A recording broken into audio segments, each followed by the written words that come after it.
With respect to science and religion, I want to preface with the fact that, just kind of based on how I was raised, I've always thought and have been told to prize rationality above all else. That being said, I also have had just kind of this fundamental belief since I was quite young that science and religion are diametrical, polar opposites, as though the scale is binary, science in one camp and religion in the other. And being the economist, rational thinker that I like to be, I always assumed I was in the science rationality camp.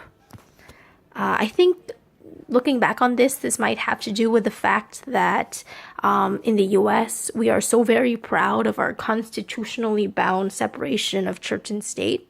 And that's just a big part of what I'm used to growing up. And also seeing the Philippines and seeing how entrenched Catholicism is and how much, as a consequence of that, there is so much corruption and kind of like this inbred power. I have been kind of averse to it. Also, as a side note, as a very liberal, proud Berkeley Bay Area native, I do think there was a kind of a lack of exposure to conservatives. I remember the only conservatives I had ever really met in person was my sort of crazy Rush Limbaugh toting uncle and, Fox News as a retrospective on, what a conservative, religious-minded person would be.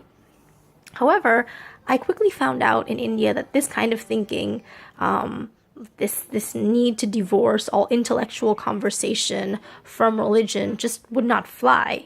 So much of all of the practices there are kind of like intertwining caste, cultural beliefs with religion. Even with people I would expect to have more in common with, my coworkers, all college educated, young people, and my professors and my fellow students, they all seem to have this mindset where you couldn't speak of India, and the problems within India, the socio-economic disturbances, the environmental problems, without factoring in religion.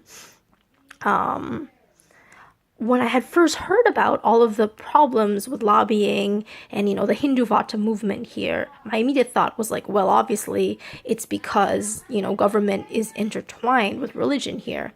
However, I began to find out that it was because of their attempts to kind of completely remove religion from the equation that actually people were feeling underheard. So much of India's history, I found out later, has to do with this like polytheistic notion. Of course, there are majorities, but so many religions have flourished in this country that to try and sterilize it, to try and speak as though it's even possible to have a functioning government that brings together so many people with so many different backgrounds, devoid of religion, is just impractical.